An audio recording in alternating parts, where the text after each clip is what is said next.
ఆదికాండము 20వ అధ్యాయము.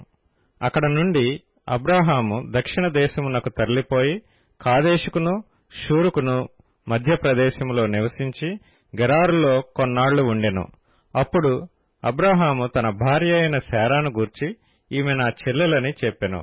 గనుక గెరారు రాజైన అబీమెలెకు శారాను పిలిపించి తన ఇంట చేర్చుకొనెను. అయినను రాత్రివేళ దేవుడు స్వప్నమందు అబీమెలెకు నొద్దకు వచ్చి, నీవు నీ ఇంట చేర్చుకొనిన స్త్రీ ఒక పురుషునికి భార్య కనుక ఆమె నిమిత్తము నీవు చచ్చినవాడవు సుమా అని చెప్పెను. అయితే అబీమెలెకు ఆమెతో పోలేదు గనుక అతడు, ప్రభువా, ఇట్టి నీతిగల జనమును హతము చేయుదువా? ఈమె నా చెల్లెలని అతడు నాతో చెప్పలేదా? మరియు ఆమె కూడా అతడు నా అన్న అనెను. నేను చేతులతో ఏ దోషము చేయక యథార్థ హృదయంతో ఈ పని చేసితినెను. అందుకు దేవుడు, అవును, యథార్థ హృదయముతో దీని చేసితివని నేనెరుగుదును. మరియు నీవు నాకు విరోధముగా పాపము చేయకుండా నేను నిన్ను అడ్డగించితిని. అందుకే నేను నిన్ను ఆమెను ముట్టనీయలేదు. కాబట్టి ఆ మనుషుని భార్యను తిరిగి అతనికి అప్పగించుము. అతడు ప్రవక్త, అతడు నీ కొరకు ప్రార్థన చేయును, నీవు బ్రతుకుదువు. నీవు ఆమెను అతనికి అప్పగించని యెడల నీవును నీ వారందరును నిశ్చయముగా చచ్చెదరని తెలుసుకొనుమని స్వప్నమందు అతనితో చెప్పెను. తెల్లవారినప్పుడు అబీమెలెకు లేచి తన సేవకులందరినీ పిలిపించి ఈ సంగతులన్నీయు వారికి వినిపించినప్పుడు ఆ మనుష్యులు మిగుల భయపడిరి.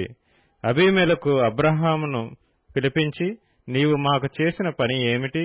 నీవు నా మీదికిని నా రాజ్యం మీదికిని మహాపాతకము తెప్పించున్నట్లు నేను నీ ఎడల చేసిన పాపమేమిటి? చేయరాని కార్యములు నాకు చేసితివని అతనితో చెప్పెను. మరియు అబీమెలెకు, నీవేమి చూచి ఈ కార్యము చేసితివని అబ్రాహామును అడగగా, అబ్రాహాము, ఈ స్థలమందు దేవుని భయము ఏమాత్రమును లేదు గనుక నా భార్య నిమిత్తము నన్ను చంపుదురనుకొని చేసితిని. అంతేకాక ఆమె నా చెల్లెలన్న మాట నిజమే. ఆమె నా తండ్రి కుమార్తె గాని నా తల్లి కుమార్తె కాదు. ఆమె నాకు భార్య అయినది. దేవుడు నన్ను నా తండ్రి ఇల్లు విడిచి దేశాంతరం పోవునట్లు చేసినప్పుడు నేను ఆమెను చూచి, మనము పోవు ప్రతి స్థలమందు ఇతడు నా సహోదరుడని నన్ను గూర్చి చెప్పుము. నీవు నాకు చేయవలసిన ఉపకారమిదే అని చెప్పితినెను. అబీమెలెకు గొర్రెలను గొడ్లను దాసదాసీజనులను రప్పించి అబ్రాహాముకిచ్చి అతని భార్య అయిన శారాను అతనికి తిరిగి అప్పగించెను. అప్పుడు అబీమెలెకు, ఇదిగో నా దేశము నీ ఎదుటనున్నది, నీకిష్టమైన స్థలమందు కాపురముండుమనెను. మరియు అతడు శారాతో, ఇదిగో నీ అన్నకు నేను 1000 రూపాయలిచ్చియున్నాను. ఇది నీ యొద్దనున్న వారందరి దృష్టికి ప్రాయశ్చిత్తముగా నుండుటకై ఇది నీ పక్షముగా ఇచ్చియున్నాను. ఈ విషయమంతటిలో నీకు న్యాయము తీరిపోయినదనెను. అబ్రాహాము దేవుని ప్రార్థించగా దేవుడు అబీమెలెకును అతని భార్యను అతని దాసీలను బాగుచేసెను. వారు పిల్లలు కనిరి.